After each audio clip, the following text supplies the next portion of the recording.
Support for this show, Politics Done Right, comes from politicsdoneright.com, publishers of How to Make America Utopia, Take Away the Economy from Those Who Rigged It, As I See It, Class Warfare, The Only Resort to Right-Wing Doom, It's Worth It, How to Talk to Your Right-Wing Relatives, Friends, and Neighbors, and other books written by Egberto, Willies.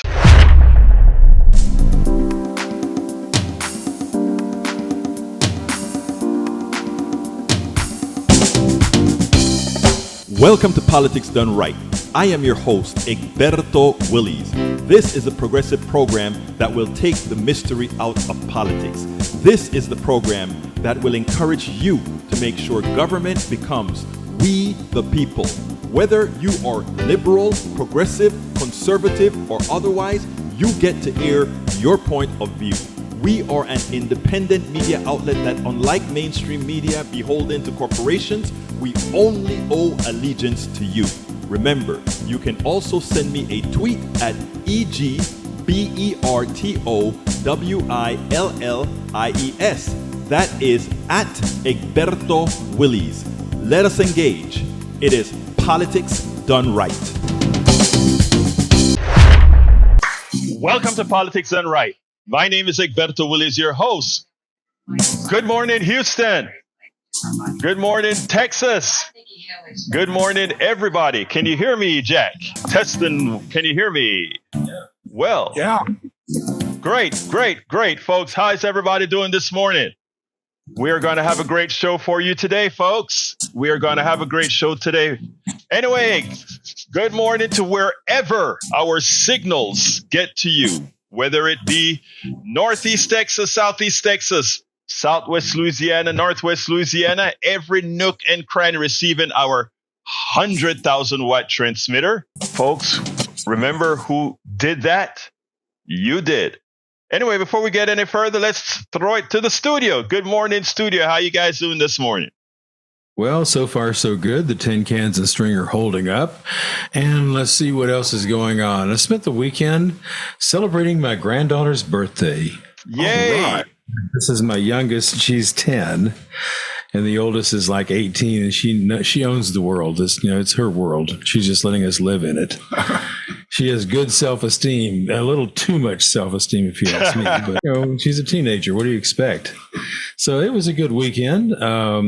Spent the weekend configuring our country music server, which we have on HD3, which is really pretty cool. A lot of people are starting to listen to that thing. And, wow. Yeah, it's HD3 if you want to listen to it. It's classic country, wall-to-wall classic country, no commercials, just good stuff. I mean, we have Ray Price, we have Willie Nelson, we have, when was the last time you heard a Willie Nelson song on one of the country stations here in town? You don't. Yeah, you don't. The biggest country star in the world, Willie Nelson, and they don't play his music? Man. They don't like his politics, man. I don't know if you guys know that. They don't like his politics. I love the brother and his biodiesel. Yeah, I mean, they put the cats on like Jelly Roll, who's like country hip hop. And I can't warm myself up to country hip hop. It just doesn't sound right. So anyway, to the competition, you've got some competition coming. Yeah. All right. So did you program a whole 24-hour series or what?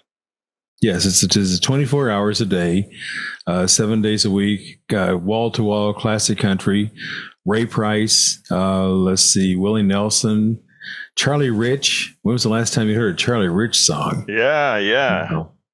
It's Charlie Rich. The whole gamut of classic country artists. I mean, we even go back to the 40s for Hank Williams and some of the other people back in the 40s. And unfortunately, there's some yodeling songs on there, too, which I don't really get into. But that's not my bag. It might be somebody else's bag who's listening. But we would appreciate it if you tune into Classic Country HD3 at 90.1 FM. Yeah, so you just, as long as you have a digital radio, you can pick that up easily, right? HD radio. HD radio, yeah. That stands for hybrid digital, in case it doesn't stand for high definition radio, which I thought for years that it did. It stands for hybrid digital. And 58% of the new cars have, or 58% of the cars right now have HD radios in them. Oh. I mean, they listed off a whole long list of radio car manufacturers that put the HD radios in, and even some of the economy class cars now have HD radios. So the audience is going to grow, and I think you'll be very happy when you tune in and listen. Dr. John listens. Dr. John in the morning. Yes. He was telling me, man, I've been listening to your classic country station, and I really love it. You've got some really good stuff on there. Well, I said, well, I worked in country radio for a number of years, so I kind of know the music. And I'm just very happy to bring in. We got Johnny Paycheck on there. Also, like I said, Charlie Rich. David Allen Coe. Yeah, George Jones, George Strait, David Allen Coe, Nitty Gritty Dirt Band. I could just list off 36 artists that are on that station. It's not the same 200 songs you're going to get somewhere else. Right. And there is another classic country station in town. They're with 93Q HD3. And they're a good station, but they only play the 90s stuff. They don't really go back that far. So we got Merle Haggard, Waylon Jennings, some Waylon Jennings stuff from the 50s. So I think that you'll really enjoy this classic country station. And all three of our stations are put to work now. All three of our signals are working now. Oh, we can have a fourth one too. We just don't know what to do with it yet. Oh, I have some ideas, but we can talk about that later. That we can. And speaking of ideas, Jack has some wisdom for us this morning, so we'll redirect here. All right. This is about the vote. We only got like a month left to get registered to vote. So, your vote in this election is the most important vote you may ever make. Your choices are authoritarian rule, where one man decides the fate of America, or democratic rule, where the people decide the fate of America. That's what it's coming down to. Oh, yeah. And, they're saying, well, Donald says, I'm the only one that can save America. I don't think so. No, kind of like not a chance. Not a chance. No, this guy, he's becoming more and more unhinged as Kamala climbs up his tailpipe. So, yep. Well, we got the debate this week.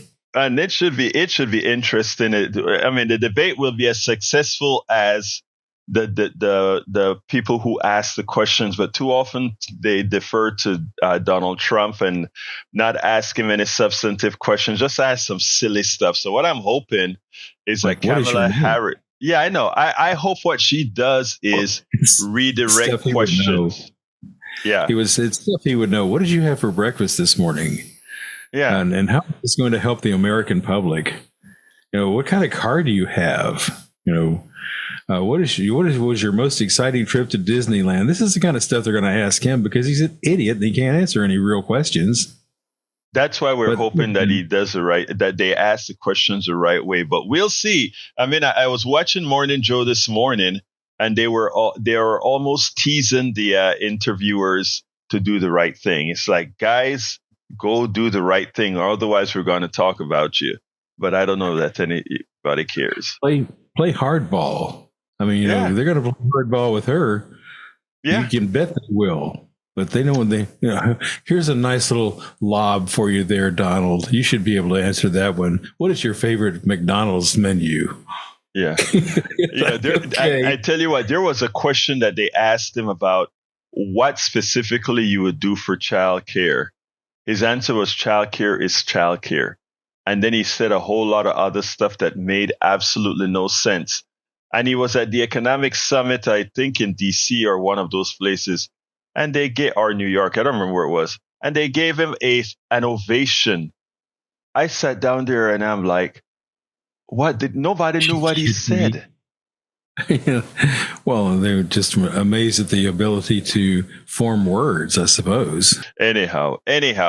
But look, Jack, I am glad that every time, for the last 3 times, Jack, you've actually brought up that stuff about people registering to vote.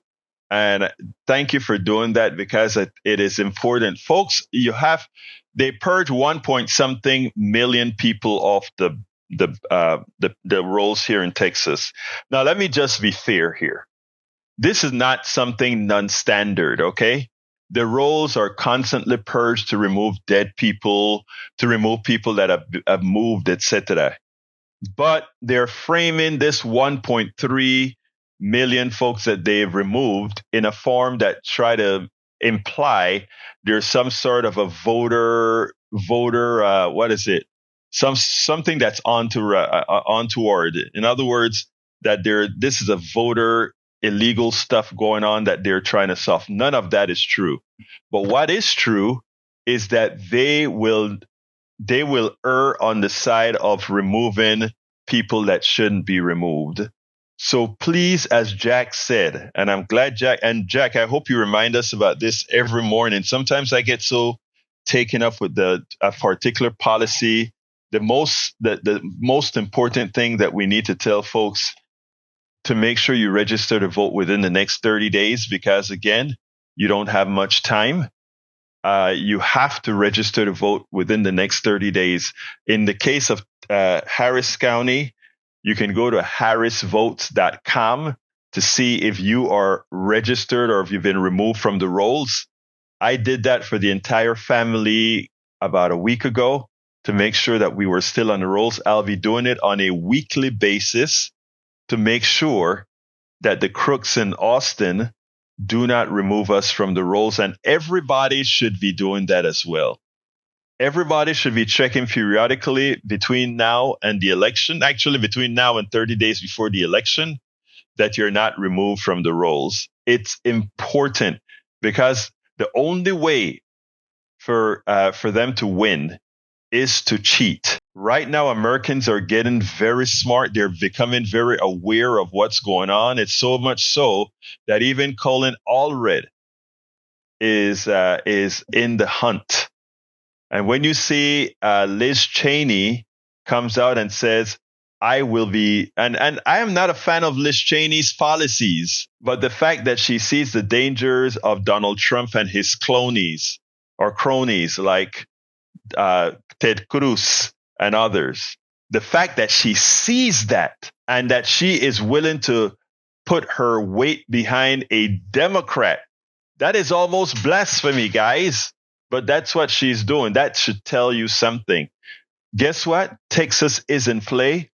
It's a 49-45 race right now in Texas at the presidential level.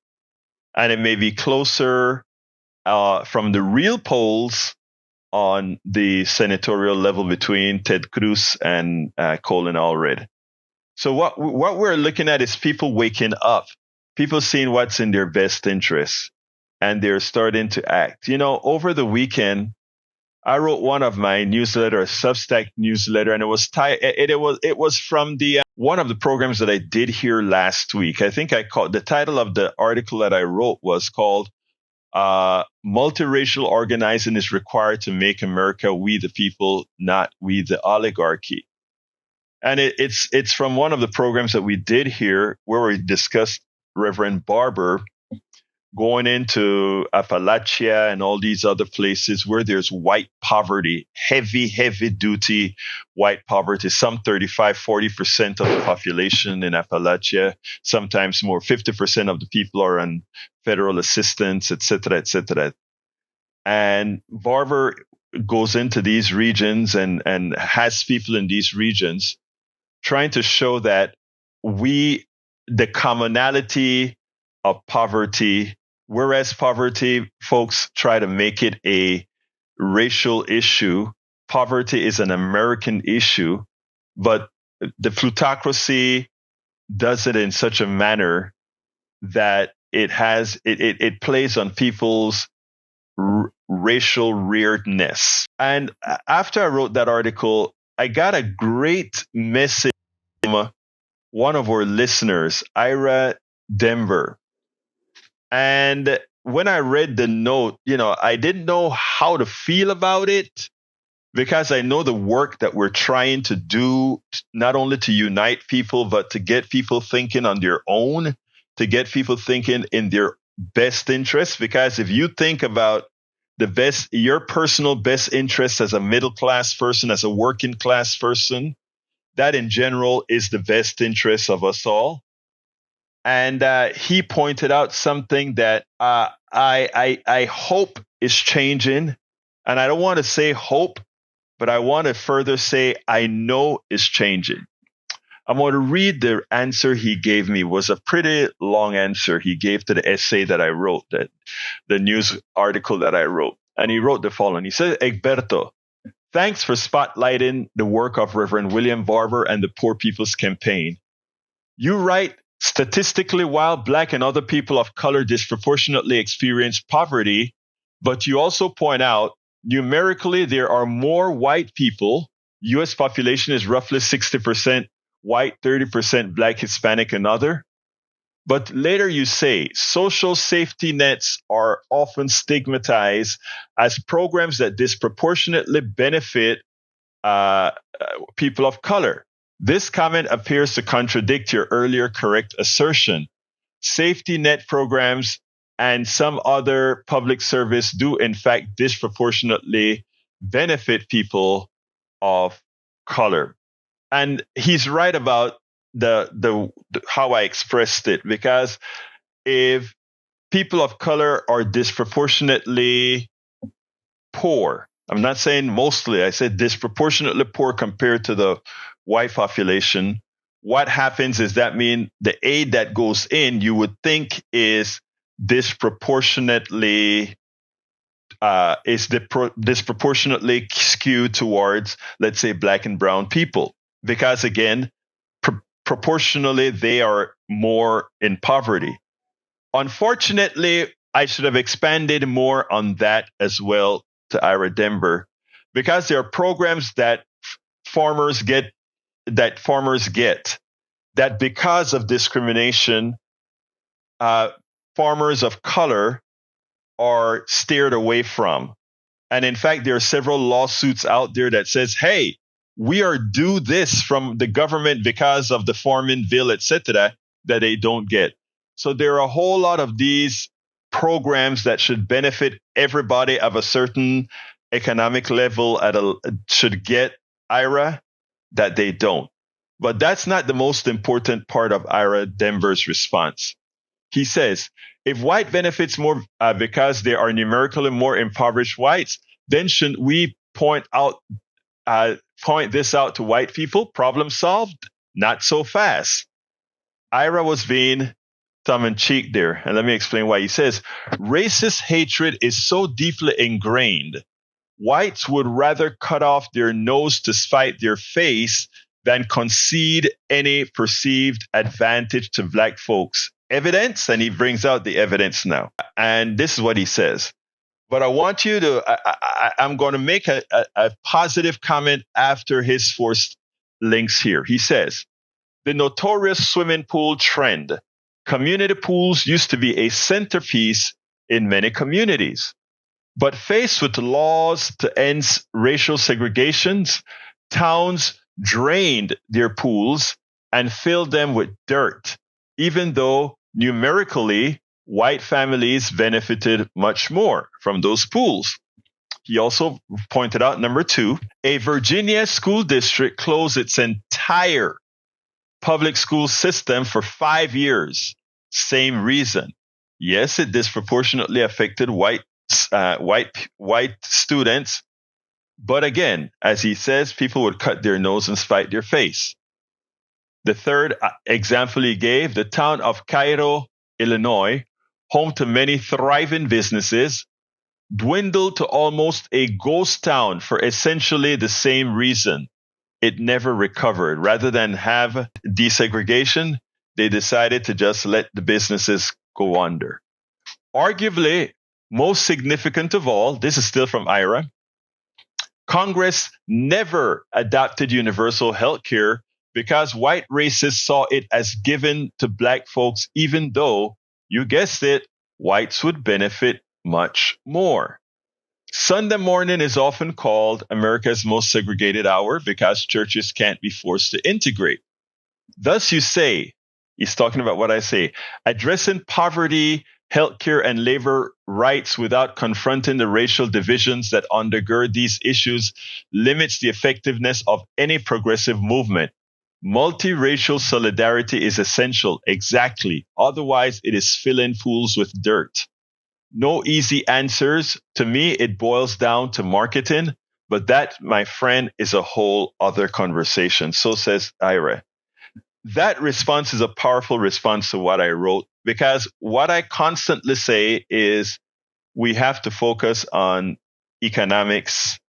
And what he is saying is, yes, we have to focus on economics, but we also have to focus on, in effect, racists.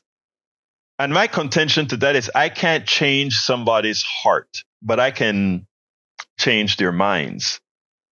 And I'm saying this now from some experience, in that when I, as all of us as human beings have the same proclivities for hate, the same proclivities for love, the same proclivities to do right, the same proclivities to do wrong. We all can do those things. We are human beings. A lot of how we react is about how we were reared, how we grew up, the environment that we were in. And in order for me to tell Joe Blow to change, as a human myself, and knowing that I've had many of my own prejudices, being able to say how you overcome those prejudices gives one title to talk to others on any other prejudice. And what I mean is the following. I said we cannot change somebody's heart per se, but we can create laws that govern how our economic system is going to work. And if we look at what Bernie was all about, Bernie Sanders, that is when he tried to stay away from race for the longest time and simply work on economic issues. That is what Bernie was saying, in contrast to what Ira was saying, and in effect to what I say many a times. If we have the laws and we have the right economic system, we can spend the time to change the hearts. Which come first? The horse or the cart? The egg or the chicken? Or do we have to do these things simultaneously?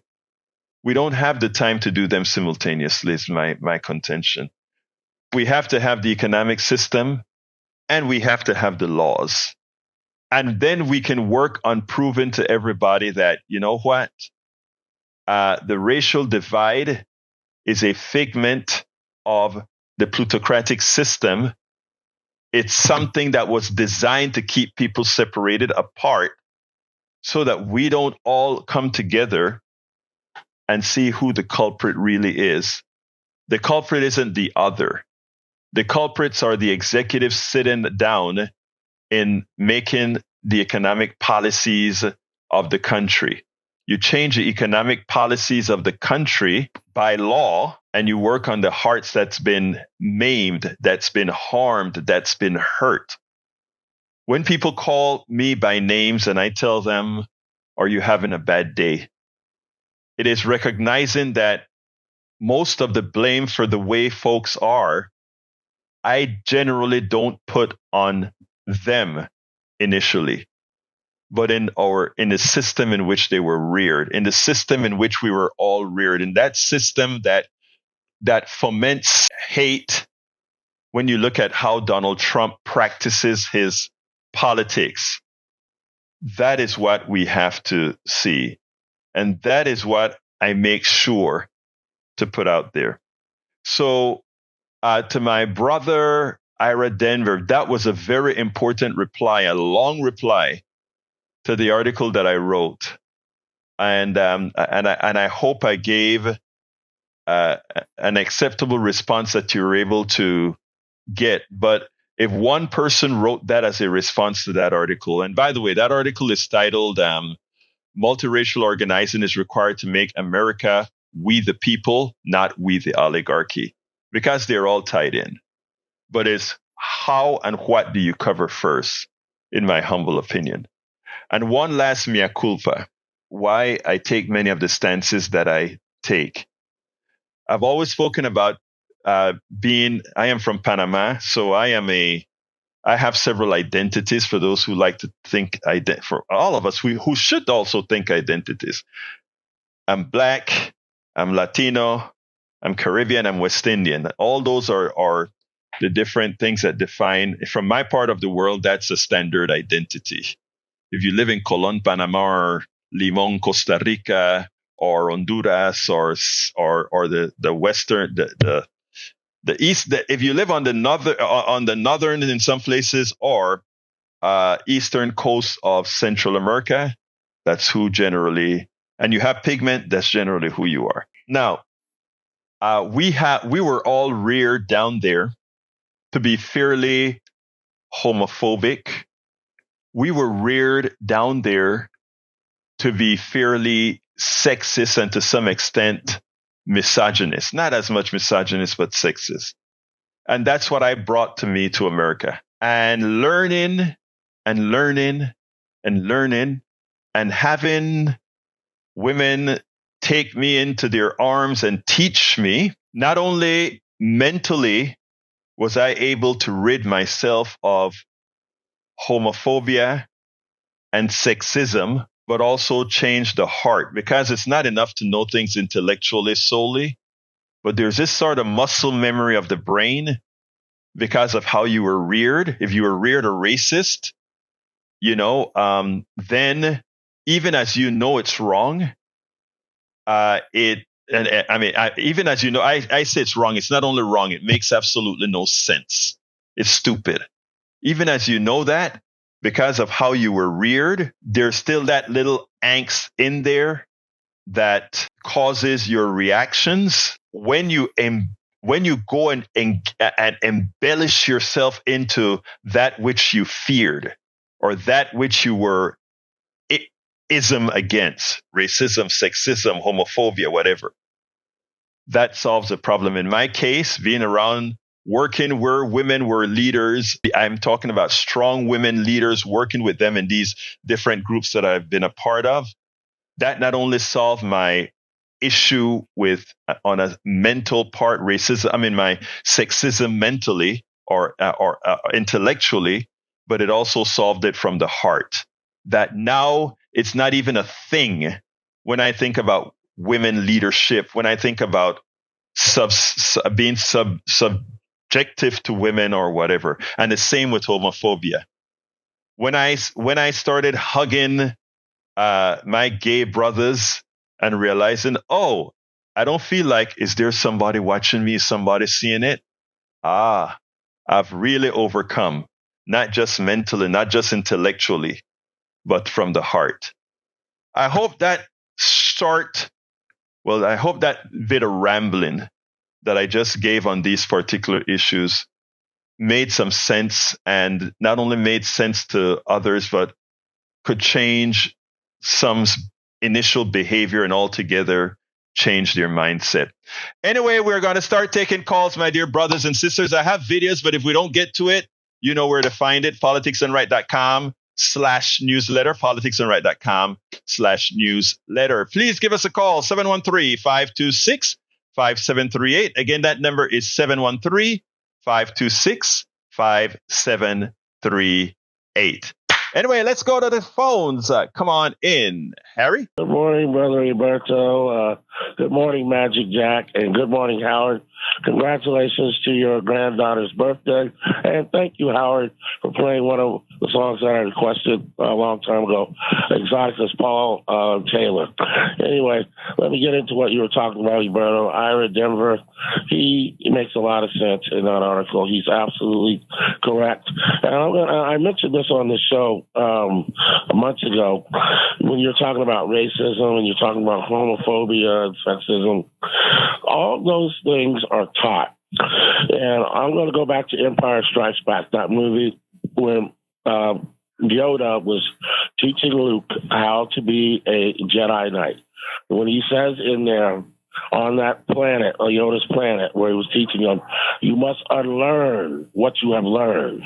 And Egberto, you unlearned what you learned about gays. That's why you learn to love on everyone, and no matter what their situation is.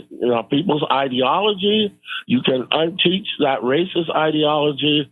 You can unteach the homophobia or sexism ideology that that people have. And I think, Egberto, you do reach people when you do these monologues and you're trying to show people. And like Ira was saying in there, they don't want. There are people, unfortunately, there are white people still in this society who feel they're losing something, and they don't want a multicultural society. But they can be taught to unlearn that and be more accepting, because they feel like if a person of color, like a Barack Obama, for instance, is in a position to make a policy and law to enforce policy that's made by the Congress, they feel the racist ones feel that there's something wrong having a person of color make decisions on their lives. And they can unlearn that and learn to just treat people how they are. Now, I'll mention one other thing about Kamala Harris and the criminal Donald Trump. The only thing I mentioned this to Dr. John last week and Mike. The only thing I'm worried about in that debate, when they have it, the mics will be turned off. So when Donald Trump tells those lies, it's going to be difficult for Kamala Harris to refute the lies, because she's going to have to answer what the moderator's asking her. So she won't have time to go into that. And I don't think she should have agreed with the mics being turned off the way. John, can I say something to you, Harry? Harry, let me just say this. I learned one thing with these debates, right? No, she can give a quick answer to the moderator and immediately segue to hit Trump. And when I say hit Trump, to correct Trump, I think, in my humble opinion, what I think she should do is give a short answer to the moderator, give a short retort to whatever it is that Trump said that was a lie, because everything he says will be a lie, and then immediately start telling Americans what she's going to do as president. That would be my tact, but we'll see. Exactly. And just be succinct, precise, make sense. So then Trump, when Kamala addresses him, then Trump will become unhinged. He'll become emotional, because he knows what she's saying is true and factual, and that he's lying. So hopefully she'll be able to pull all that off. I hope so. Harry, my lines are completely full, but thank you very much for your insightful information, have a good brother. rest of the day, and I'll enjoy the show. Thank you, brother. Peace. Let's go to Brother Tag. Hi, Egberto. Good morning, sir. Talk to me, my brother. I heard you talking about change this morning. Is that correct? Kind of how change happens? Sir. Yes, sir. It made me think of this. So often, change is kind of an organic thing. It's going to happen regardless. But when the government gets involved, or when you have these other things that get involved to make changes, what we're doing is making the changes faster, and also making them last longer, because they're done hopefully in a better way. And I thought about the going to electric cars. The government doesn't need to be involved with that. That electric cars are going to happen regardless. But the government is doing that so that it happens faster and it works better. And I think a lot of times when the government gets involved with it, or when there's other civic organizations that get involved, that's why, is because people can see, this is a change that needs to be made, and we're going to get involved to try to help propel it forward and try to get it done in a better way. And that's kind of what I got out Tag, this morning. I am so glad that you said that, because you're absolutely right. The economic system is not designed to make changes unless there is first a profit motive. But there are some changes that cannot be made because initially there would be no profit motive. If you look at the amount of technology that was developed going to space, right? A lot of that technology was then made into profitable industries. But if corporations had to first put the initial investment that our government, we the people, invested in NASA to create things to create all these different products like microcontrollers and all these things that were first developed for the Apollo or the Saturn or all these other things. Industry would not have invested in that because, again, there was no way to make a profit. The profit model didn't work for that. As you said clearly, speed it up, right? We would not have gotten to the moon in 10 years if we depended on profit-based technologies. So you nailed it, Tag. You nailed it. It's the same thing with these electric cars. Right. You know, the government supporting the movement of electric cars is going to develop that technology a lot faster, and we're going to have a lot better batteries, not only for cars but for everything. It's going to really come around a lot faster because the government's behind it and helping. And these people that don't want that change, well, it's like, guess what? Their kids or their grandkids, that's going to be the normal technology for the coming generations. And these people that are dragging their feet right now don't understand that. They can't see it happening. All they can see is change, and they don't want it. So I think that was the biggest thing, is that a lot of people don't want these changes, but they can't hardly understand that this is the best thing for them. You know, it's like taking your cod liver oil, you know. Yeah, but you know what is interesting? It's not a there are people paid to make it nebulous to them, Tag. I mean, there are evil folks out there that are confusing the people that are voting for Trump. That's not just selfish people thinking about, I'm going to get a tax cut. There are people who actually believe in what Trump stands for, because there are people in leadership who would have them believe it is okay for them. I had one of the videos that I'm supposed to play today that I probably won't get to is titled "How Trump is Shafting His Own." Right? That's a paraphrase, but Trump is worse for MAGA than he is for the blues. And why? Because MAGA in general are poorer. They're poorer. They're sicker. If you take a look at the stats, and we put that out in the statistics, etc., Mississippi, Alabama, Louisiana, all these places that are strong MAGA are the places that are less educated, make less money, have poorer health care, have worse outcomes. That is his following. And all the policies that comes with Project 2025 are the policies that he has instituted over that time. Hurt those people more than it hurts the rest of the country. But who's telling? Fox News is not telling them that, but that's who they listen to. So we are hopeful that we can penetrate some of that base to get to them. But Tag, I'm full and I got to go to Johnny. Anything else real quick? I think what I'm hearing is that a lot of these people are like, if you put them out in the woods, and what would they do? They'd go around in circles. Yeah. It's just because they're lost. Absolutely. Lost. Absolutely. Oh. Thank you, Brother Tag. Let's go to Brother Johnny. Come on in, Johnny. Good morning. Do you remember back in the summer of 2009? I don't remember if you were in America yet or if you were in Panama, if you saw the news footage. After the ceremony, after Michael Jackson died, and they had a camera outside, and they showed this couple, this mixed-race couple, young couple. I think it was a young white girl, maybe a young black girl, and a Latino gentleman.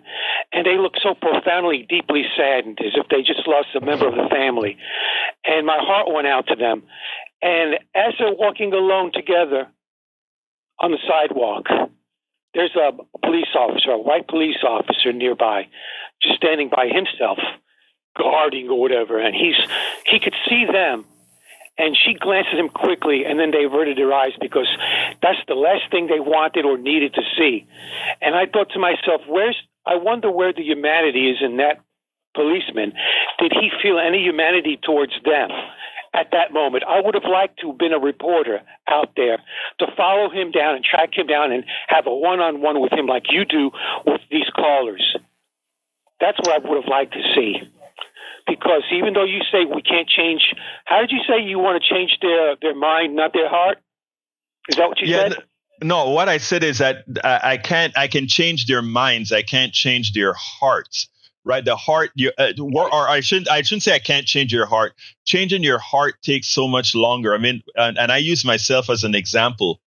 I learned on a trip to China, I learned how wrong and stupid I was for being a homophobe. But I still couldn't hug a gay guy and not look over that gay guy's shoulder to see if there's somebody looking at me who may think I'm gay. And now I can hug a gay guy and not give a damn who's looking at me hugging the gay guy. That's how I know I extricated the evil outside of me, not just intellectually, but from the body itself. I've got a similar story to share with you. When I was volunteering at KPFT on a regular basis, it was late evening. This is after one of Otis's talk shows. Mm-hmm. And I was sitting in the lobby reading a magazine during a break, and one of our other volunteers who was filling in for him, he was a gay gentleman, and one of his friends showed up for a visit, and they hugged in the lobby. And I had a visceral reaction that was icky, I should say, and I immediately felt embarrassed I felt embarrassed and I felt ashamed that I had that physical reaction, even though mm-hmm. I'm totally okay with LGBT community. Right. And that goes to show you, I think you're correct. We are very complicated individuals, and it's funny how we incorporate these things that we're taught on both the subliminal as well as the obvious. Exactly. But you know what? We have to be honest about it, right? Like that's why when I know somebody has a reaction because they see my blackness, right? I don't immediately say, "Oh, you damn racist" or anything like that. My first thing is to sort of say to that to understand that they were reared in a racist community. They were reared in a racist country, right? So these are things that that's you were trained that way. If I was raised a sexist and it took me a while before I got over it, I should expect that for every of the isms that are out there. And that is where having grace to others. Doesn't have to go all the way to China to learn what he needs to learn here at home. That's all I've got to say. It's amazing, right? Have a great one, Johnny. Let's teach them the numbers. People like economics. Let's teach them how they save money with universal health care. Let's show them that way. Right. Well, that will change the intellectual part. It won't change the heart, but that's why I said we need laws and economics first. We can work on the heart, and the heart will drive right into the economics. I like what Bernie had to say, but we'll talk about that another time because my lines are full. Thank you, Brother Johnny. Let's go to Brother Peter. Come on in. Good morning. And good morning, Egberto and Politics Done Right family. Long time no speak. And I guess got 2 quick points for your family this morning. So first question is, were we better off before Donald Trump came on the scene? That's a common question. And the answer is yes. Egberto, I'll let you respond to why I think we were, because something called a doomsday clock. And since Donald Trump arrived on the scene and he took power, we started getting closer to that countdown to doomsday, which is a clock which measures how close we are to a nuclear war breaking out. And it was about 3 minutes before he came on the scene. And since then, you can look up the facts on this one. It's from the Union of Concerned Scientists, and now it's down to about 90 seconds. So it ticked down 10 seconds since Biden got in there with the Ukraine, but it went down about 1.5 minutes. And that's because at the time, Donald Trump was without any friends, and his wife disowned him, and his only friends were Putin and dictators like Kim Jong-un. So I'd love to hear your response to that. Like, do you agree with that statement that we were better off before Donald Trump arrived on the scene? We were definitely better off. We were definitely better off before Donald came to the scene. Not only that, but he is responsible for hundreds of thousands of deaths, not only in the United States, but around the world, for the way he tackled the COVID-19 crisis. Let's look at how Obama and even Bush tackled the H1N1 and other types of these diseases to mitigate it before any real problem. So there's no doubt about it. And I hope Kamala, when she answers that question, when she retorts to what he has to say, whether you're better off, that she's ready for that answer. Peter, I'm full of calls. I got to go, but thank you so kindly. Peter is running for CD2, right? That's right. U.S. House, Texas District 2. So the change you were talking about, I am the change. I'm a public servant. I'm an educator. And Dan Crenshaw is a self-interested public. He's not a public servant. Any data you can track that to. You got your plug, Peter. Got to go to Jimmy. Thank you, my brother. Thank you, brother. Peace. Let's go to Jimmy. Come on, brother Jimmy. Come on in. Happy Monday, Egberto. Happy Monday to you, my brother. Racism in our society. Yesterday Yes. I was watching 60 Minutes. The whole program was about 9/11 when the Right. two buildings knocked down in New York City back in September 11th, 2001. The program was about the brave firemen.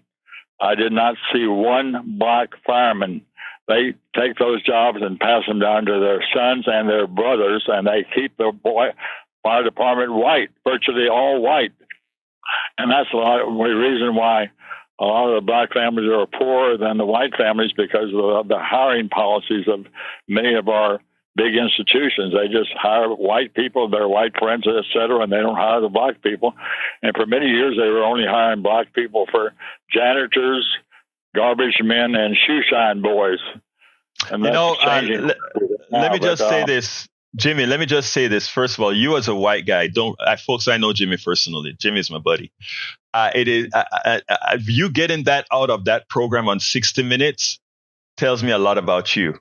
Okay, I mean, it's because it wasn't a racial program or anything like that. But to see that there was one, I think, that it was over what a city like New York, what the fire department looks like, and you noticed it. It tells me that there's much about you, brother. Continue. Yeah, well, I heard about how they passed the jobs down to their sons and their brothers, and they talked about that too. But they did show, I think, one black lady who was a fire person, but they just basically didn't hire black people. They just passed the jobs down from one white person to another. Incidentally, about Trump, a lot of people I know say that they don't like his personality, his name calling, et cetera, but they do like his economics. So we've got that thing going on with the Trump supporters, and we've got to show them that his economics are not good, they're not fair, and et cetera on that. And I do want to say, also, there's a good organization in Houston that fights racism. It's called the Center for the Healing of Racism. I love the word healing, like racism is a disease. Right. A lot of that. Things are changing rapidly, but that's what's been going on in our society. Thank you very much, Jimmy, for your thoughtful call, my brother. You have a good one, all right? Thank you. You too, Egberto. Take care. Let's go to Brother Donald. Now, what are we going to hear from my MAGA brother? Love this dude. Talk to me, Donald. Good morning, Mr. Grinch. How did it feel when your heart grew 10 times in one day? Because it's so much easier to look at numbers and escape and hide into an alternate reality than it is to come to a real reality with a heart. When you took those blinders off, how did it feel, Mr. Grinch, when your heart expanded? And it was taught by a child. Isn't that the saddest part? Let me tell you something, okay? Whenever I always feel, I like to learn, right? And first of all, let me just answer the question directly. Wonderfully. It felt great. Yeah. It felt liberating, to put it bluntly, because that was one less set of humanity to have an issue with, right? It was like, wow, because what we learned. Welcome aboard, Melanie Keelan and Paul Fleming. What we learned is there's some reason to be able to treat these others like the other. Here it is. I am a guy that many times in America is treated like the other. It was liberating. So that's the answer, Donald. But I gotta let you say one thing quick before I move on. Real quick. This is the thing. I've got friends that are not like me. And you know what hurts me the most? When they say I'm not their type. It breaks my ego because, I look at myself and go, hey, women want me, whatever, guys want to be like me. And to have a guy go, you're just not my type. It's like, oh, that hurts. Well, but Donald, here's the deal. Donald, here, you're my type, Donald. All right? You're my type. All right? Take care, brother. Peace. Right, let's go to. All right. Peace, brother. Let's go to Patrick. Come on in, Patrick. Hey, good morning. How are you? Good morning. How you doing, my brother Patrick? Talk to me. Doing good. I wanted to talk about the end of a Wednesday show. You were speaking about, I don't like calling them trans or non-binary or anything because they're just people. But right. I have to identify them that way so we'll understand what we're talking about. But he called up, and he's called up a number of times. He's concerned about folks that he perceives it as a problem when they're not. And I'll get to that in a second. But he was so worried about it. He was worried about he's a man without even a child, and he was interrogating you on how you raise your family, which I want to commend your patience on not doing what most people would do, because most people, you start telling them how to raise their daughter or something, they're going to try and take your head off. So I appreciate your patience on that, and that shows to be an adult. And when he started going through statistics, and we can go through some statistics, I went over them this weekend. The number I found most often for non-binary people that are claiming the lifestyle or identifying that way, it was 1.8% of the population, and that's people that are open about it. And I saw up to 5%, and I saw as little as 1.5%. But one of the things that Brian does is he'll call up whenever there's a shooter that might have been non-binary. And he's done that twice, and I think we've been on for about a year in this time slot, so he's done that twice. So that means that there was 2 out of about 700 shootings in the United States in the past year that were non-binary individuals.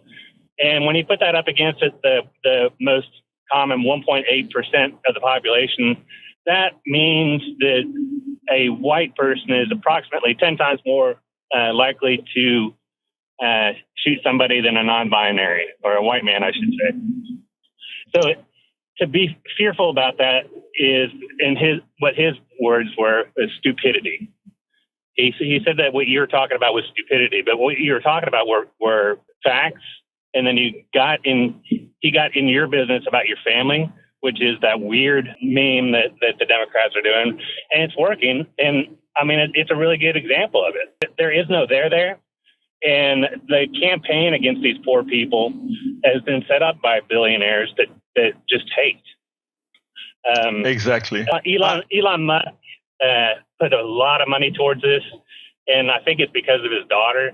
But I found an interesting thing I'm almost done here. I found an interesting thing over the weekend when I did a little research and homework on this.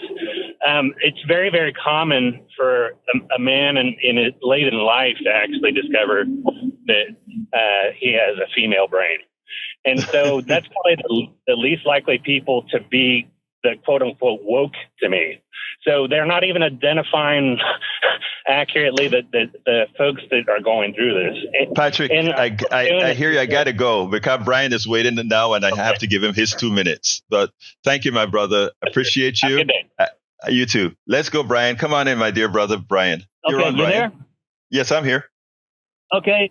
Let's talk about Kamala Harris for a minute. She went to Hastings College. She graduated 86 of 196. She failed her first bar exam. From 2017 to 2020, she was a senator, and she worked on 164 bills, legislations. None of them passed. None of them. She had a 28% approval rating, yet she didn't get anything on a primary, not one vote. And she also has a 28% approval rating as a vice president. Okay, now let's talk about the last shooter, the one that just shot up the people. Yeah, guess what they were? That guy's gay also. He's a transgendered person.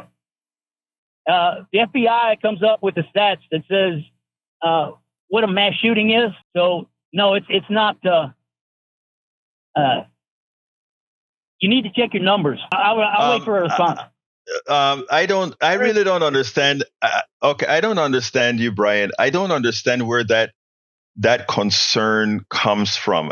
Even the concern, the things that bother you about Kamala, and in comparison to Donald Trump, I think to be honest with you, I think you lose a lot of credibility. I mean, I try to be, I give you a lot of latitude to say your piece, right? But I think you are doing a good job for telling people not to be like you. And that's why just giving you latitude. I hope that you are willing to change as you listen to other people that address this program. But right now, listening to you, I don't have much to say because it's really, it doesn't require a response. I think your statement is good enough. Really. What's wrong with the facts? What's wrong with the facts that I just read? Those things don't matter for where we're at right now. Okay, I'm not even concerned about validating them. But I'm at 56 now, and you have spoken for 2 minutes and 22 seconds, and I got to go to the studio. But you got to say your piece without me interrupting you. So thank you, my brother Brian, for your constant listening to the program, and I want you to continue listening. Thank you, brother. Let's go to the studio. Oh, Brian's input is always very valuable to us, and it's sometimes the way not to do things, but sometimes it is the way to do things, to think about things in a different way. So I'll say that. Another exciting show, Egberto. Thank you very much. And Jack, you got something here? Yeah. He's got something. Yeah, young ladies, you have a huge stake in this election. Your reproductive rights are on the line. Stand up, vote, and claim your power. Absolutely. Absolutely, folks. Look, let me tell you, folks, first of all, love you all of my listeners, all of my callers. This is, we are going to do this stuff, okay? We are going to do this stuff. We're going to win for America. Anyway, remember the videos for the show is at politicsandright.com/newsletter, politicsandright.com/newsletter. My name is Egberto Willies. This is Politics and Right. And you guys know how I end this baby. I am what? Support for this show, Politics and Right, comes from politicsandright.com, publishers of How to Make America Utopia, Take Away the Economy from Those Who Rigged It. As I See It, Class Warfare, The Only Resort to Right-Wing Doom. It's Worth It, How to Talk to Your Right-Wing Relatives, Friends, and Neighbors, and other books written by Egberto Willies.